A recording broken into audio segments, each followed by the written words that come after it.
Doutor Elton, vamos falar sobre plano de saúde que dá pano pra manga e dá dor de cabeça, não dá, doutor Elton? Dá muito problema. Obrigada por ter vindo, viu? Eu que agradeço, 39 anos de programa, eu tô feliz de estar aqui. Sabe que eu não consigo acompanhar durante o dia, mas à noite eu paro no Instagram e vejo os vídeos. Ah, é? Que legal. Vi a reportagem da sua casa linda, Você maravilhosa. viu que gostoso?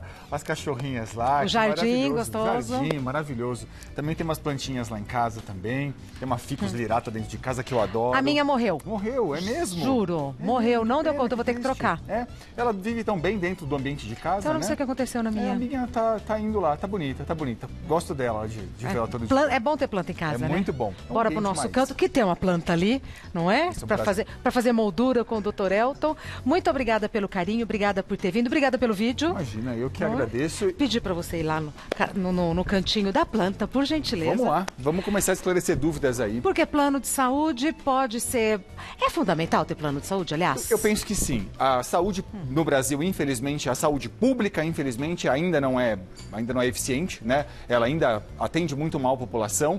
E assim, sempre que puder ter um plano de saúde é muito bom. Aí não importa muito que tipo de plano você pode pagar. Tá. Se é um muito caro, se é um muito barato, porque basicamente a cobertura dos planos de saúde é a mesma. O que muda de um plano de saúde para o outro é rede credenciada. Alguns têm reembolso, outros não. E um é você atendido num hospital melhor, outro num hospital mais simples, mas a cobertura deles é basicamente a mesma. Tá? Então, assim, é bom ter o plano de saúde, mas ter plano de saúde significa sempre ter dor de cabeça? Às vezes sim, infelizmente é assim, é ruim com ele, mas é pior sem ele. Né? Então a gente tem que fazer, quem puder manter essa opção é sempre importante. Eu acho que tem opções, tem que pensar em, de repente, está muito caro. Portabilidade dos planos, já falamos aqui em programas anteriores, inclusive, né? Faz a portabilidade do plano de saúde, procura na ANS, troca a empresa, sempre que for possível, contrata um plano de saúde individual ou familiar, é mais barato no longo prazo para as pessoas, né? A gente pensa muito de forma imediata, agora é mais barato contratar um outro plano coletivo por adesão ou empresarial, mas esses planos coletivos, seja adesão ou empresarial, eles são muito mais caros no longo prazo. Tá. Então, fica aqui a dica sempre. Plano de saúde, preferencialmente individual ou familiar, e se estiver muito caro, portabilidade. Ah, então, assim, não basta ter um plano de saúde, tem que ficar atento. Tem que ficar atenta. As regras que estão, não confiar naquilo, nem que a ANS fica passando para as pessoas. Às vezes a ANS diz assim, não tem direito a tal coisa, e tem direito.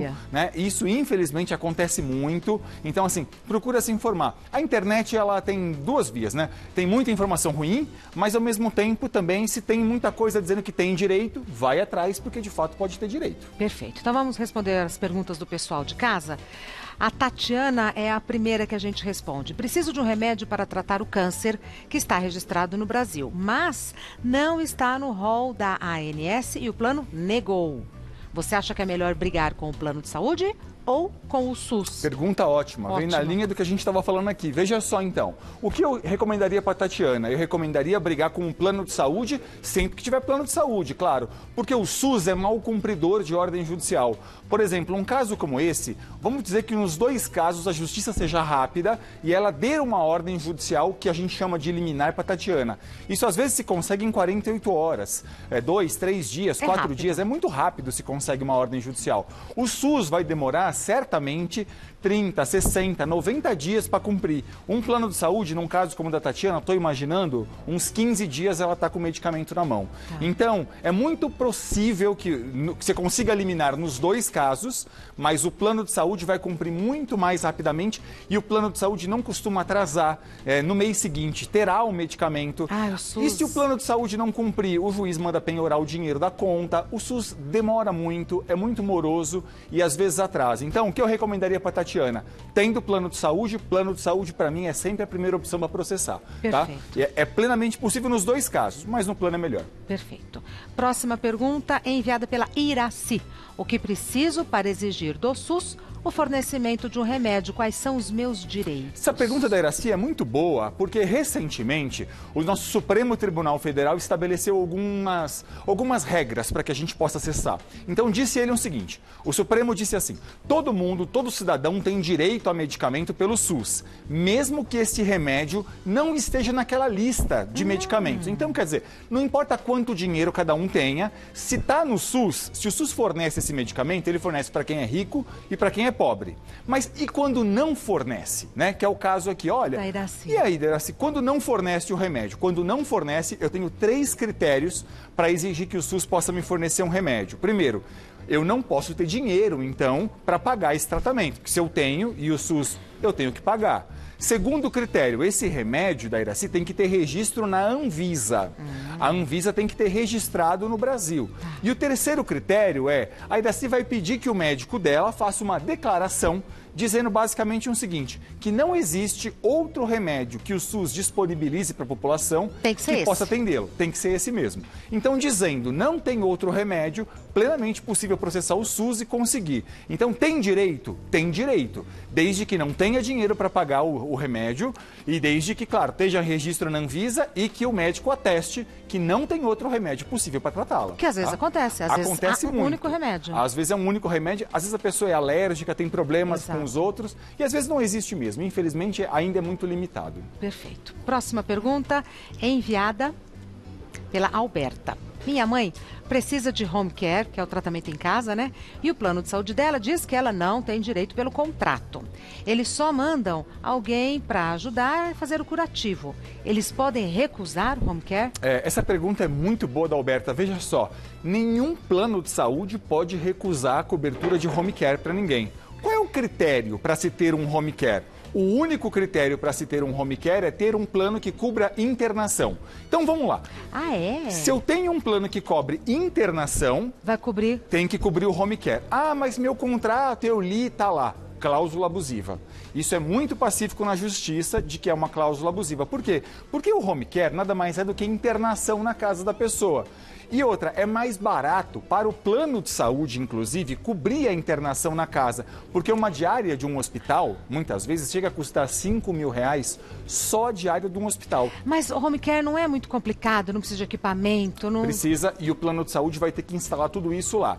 Sempre que for possível fazer a instalação dos medicamentos, dos equipamentos, cama, oxigênio, essas coisas um pouco mais técnicas, faz-se na casa da pessoa. E sai mais barato? Sai mais barato para o plano de saúde. Uma diária, um home care, por exemplo, ele vai custar, a gente estima que de 3 a 4 dias de internação dentro de um hospital. Se você pegar um hospital de alta linha em São Paulo, por exemplo, 5, 6, 7 mil reais a diária. Ninguém te ministrou um medicamento, ninguém fez uma consulta em você ainda. Você só entrou dentro do quarto. A cada 24 horas, de 5 a 7 mil reais está correndo. Então tem direito. Essa coisa de que o plano de saúde não cobre, tem que ficar muito atento, porque no caso do home care, mesmo estando no contrato, a cláusula é ilegal. Então, a casa tem estrutura para receber? Tem estrutura. Então, o plano de saúde tem que fornecer. E essa coisa de, eu só mando alguém para ajudar a fazer curativo, isso também não pode, isso também é ilegal. O médico de confiança do paciente, e aqui é importante dizer, quando a gente fala de médico de confiança do paciente, às vezes a pessoa fala assim para mim, mas Elton, o médico do plano de saúde não quer fazer a prescrição. Procura um médico particular. Qualquer médico pode atestar a condição da pessoa. Não precisa ser o médico do plano. Não precisa ser. Todo médico pode fazer a prescrição e com a prescrição particular, você pode entrar com ação judicial, se for o caso, e o plano de saúde vai ter que respeitar aquela prescrição. Perfeito. Tá? Então, Alberta, luta aí porque tem direito sim. Tem direito. Próxima pergunta, Tel. Se eu já estiver doente e contratar um plano de saúde, eles podem exigir de mim quanto tempo de carência? Como funciona? Podem não me querer como cliente? Pergunta é até estranho, né? Não me querer como cliente. Exatamente. Mas como acontece. É que alguém pode falar, não quero, né? Na verdade, eles não podem não querer como cliente. O que é legal? Legal é o plano de saúde dizer o seguinte, olha, você tem uma doença, para esta doença específica, 24 meses de carência. Então, só para aquela doença especificamente. Tá? Agora, quanto tempo pode exigir? Os 24 meses. É o máximo. É o máximo que pode exigir. Então, entrou no plano de saúde, declarei que tem uma doença pré-existente, meu plano não cobrirá aquela doença ou aquele tratamento por 24 meses. Consulta, exame de baixa complexidade, eles até cobrem, mas a carência de fato tem que ser respeitada. Quando é que eu posso quebrar essa carência de 24 meses? Quando a situação se agravar muito daquela pessoa. Então, existem já decisões judiciais dizendo, olha, a pessoa entrou no plano, ela queria cumprir a carência, ela declarou, ela estava de boa fé, com toda boa vontade. mas ela teve uma intercorrência muito grave e ela precisou de um tratamento que é muito urgente, sob pena de ela morrer, por exemplo. Aí tem muito juiz que já começa a falar, olha, isso aqui é uma exceção da regra, já não pode mais. Mas o plano pode recusar alguém, não aceitar alguém como cliente? Não pode. É o que os planos... Mas na prática, o que prática acontece muito isso, porque as pessoas hoje, elas estão contratando planos via empresarial. E aí o plano fala assim, não, mas não é mais uma pessoa física me contratando, é uma empresa. E como nós somos duas empresas, eu e essa grande empresa que é um pai, a mãe e o filho, né? Então somos duas empresas, eu tenho o direito de recusar. Não pode recusar isso, tá? É ilegal. Perfeito. Então tem como recorrer. Tá. Próxima pergunta, Luciana. Se eu já estiver doente e contratar um plano de saúde, eles podem exigir de mim quanto tempo? A mesma pergunta. É a mesma pergunta, mais de uma pessoa mandou. Próxima Cleide, tenho esclerose múltipla e preciso de remédios que a ANS não obriga o plano de saúde a fornecer, pois dizem que eu não preencho todos os critérios da regra. Tenho direito? Cleide, os critérios são aqueles critérios definidos pelo seu médico. E o seu médico é o médico da sua confiança. Simples assim. Então, assim, a ANS, muitas vezes, para tentar tirar dos consumidores direitos, ela fica lá dizendo assim, olha, você até tem esse direito, mas desde que você preenche os seguintes critérios. E ela vai elencando, tem que ter a doença há mais de tanto tempo, ter feito tratamentos mais baratos, ter feito tratamentos alternativos. E aí, para que então ela vá dificultando o teu acesso aquele procedimento que precisa. É o caso da Cleide. Esclerose múltipla, por exemplo, tem medicamento que tem que ser coberto pelo plano de saúde, mesmo os medicamentos mais modernos. Aqui é importante dizer o seguinte, as pessoas às vezes pensam assim, meu caso não é esclerose, meu caso é uma outra doença XPTO. Não tem problema nenhum. Toda doença listada no código CID, toda vez que um médico disser o seguinte, sua doença tem um CID e toda doença tem um CID, tem que ser coberta pelo plano de saúde. O que o plano de saúde não deve cobrir? Só aquilo que é experimental, aquilo que não tem nenhuma eficácia, não tem comprovação científica, só aquele remédio que sequer está registrado no Brasil. Então, às vezes ontem mesmo, uma pessoa falou comigo e ela está com a irmã numa situação muito delicada porque tem um remédio específico que não tem registro no Brasil. Vixe. Aí eu não consigo fazer a liberação desse medicamento pelo plano de saúde. Se tem, pode ser para esclerose múltipla, pode ser para doença de Crohn, retocolite, o que for. Doutor Elton, o que significa ANS? A ANS é a Agência Nacional de Saúde Suplementar. Não seria para garantir o direito à saúde dos brasileiros? Deveria garantir, deveria regular. Isso. E por que vai contra a gente? Olha, é delicado o seguinte, a Agência Nacional de Saúde, e sem nenhum receio de dizer isso aqui, é uma grande porta giratória. Porque assim, quem são os executivos da ANS? Eles muitas vezes respondem a cargos políticos, né? São indicações políticas. E aí o que acontece? Essa pessoa sai da ANS e ele vai trabalhar onde?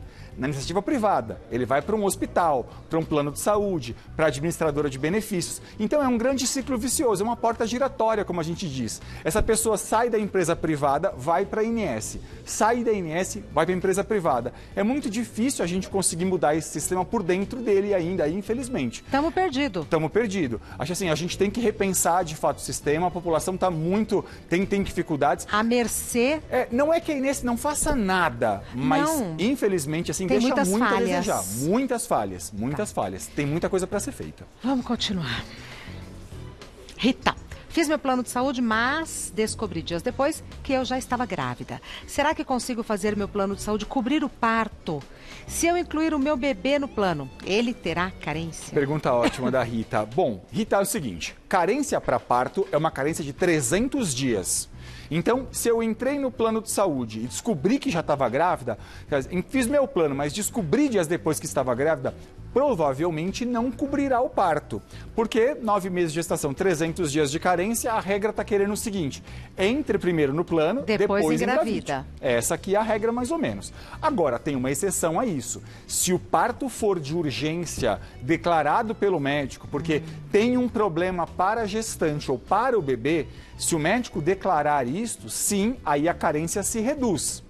Aí sim tem direito à cobertura, porque essa carência de urgência ou emergência, ela é de 24 horas, soberana, ela é de 24 horas. Então, em princípio, se ela já está grávida, ela não vai ter a cobertura do parto. Mas, se por acaso, infelizmente, a Rita tiver uma intercorrência ou o bebê tiver uma intercorrência, sim, tem que ter cobertura. Agora, posso incluir o bebê? Ele terá carência? Olha, A grande vantagem, talvez, de uma mulher grávida fazer um plano de saúde para ela, se ela não tinha antes, é incluir o seu filho no plano de saúde.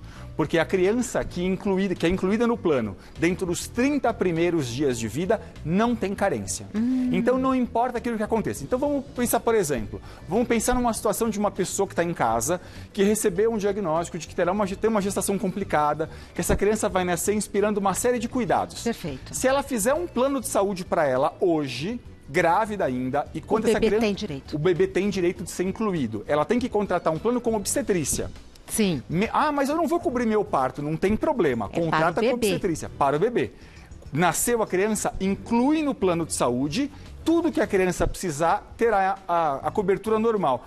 Mas o plano falou que vai ter carência. Ilegal, porque diz a lei que quando incluir a criança, o recém-nascido, dentro dos 30 primeiros dias de vida, não há carência. Perfeito. Tá? Então, temos uma saída para a Rita aqui. Exato, uma saída boa. Saída boa. Próxima pergunta, Emerson. É verdade que idoso não pode sofrer mais aumento nenhum no plano de saúde? Emerson, essa é assim, não é verdade que não pode mais sofrer aumento nenhum. Vamos explicar essa questão. O que é ilegal para o idoso é o reajuste por faixa etária, que é aquele reajuste que é feito pela idade da pessoa. E o Emerson, por exemplo, vai continuar sofrendo os reajustes anuais. Então, aquele reajuste que visa recompor a inflação do setor de saúde será aplicado sempre a um contrato. Não pode ter aumento. Aumento por idade para o idoso. Então, assim, um aumento abusivo. Agora, se o aumento, por exemplo, for muito alto, o anual muito alto, ou mesmo a faixa etária, com 59 anos, quando a pessoa ainda não é idosa, porque os planos de saúde foram muito maliciosos. Eles entenderam que, como não pode reajustar para idoso, eles anteciparam o último para os 59 anos. Descontável. Então, antecipando para os 59 anos, eles foram lá e falaram assim, não é idoso, logo posso aplicar. Então, assim, não é bem assim, mas sempre que houver um reajuste abusivo, dá para entrar, dá para questionar na justiça. E o reajuste anual, a pessoa vai sofrer para sempre no contrato. Se for muito alto esse reajuste anual, aí dá para questionar, porque esse reajuste está muito discrepante daquilo que a ANS arbitrou. Esse ano, por exemplo, o reajuste que a ANS autorizou foi de 7,35%. Perfeito. Tá? Quem foi mais que isso pode prestar atenção aí. Tá. O Lu Borba vai fazer o strudel pra gente. Quer ficar pra comer? Delícia, hein? Tava vendo tanta coisa gostosa ali. Então. Fica, vai pra mesa com a gente, pode? Vai ser um prazer. Então pronto. Vou dar o site do Dr. Elton Fernandes, que é eltonfernandes.com.br. É Elton sem H, que outro dia me perguntaram. É Elton com N de navio no final. eltonfernandes.com.br. E Fernandes é com S. Com S, isso mesmo. Elton Fernandes, tudo junto, .com.br. Nos encontramos logo mais à mesa. Muito obrigada, viu, doutor Elton? Muito obrigado.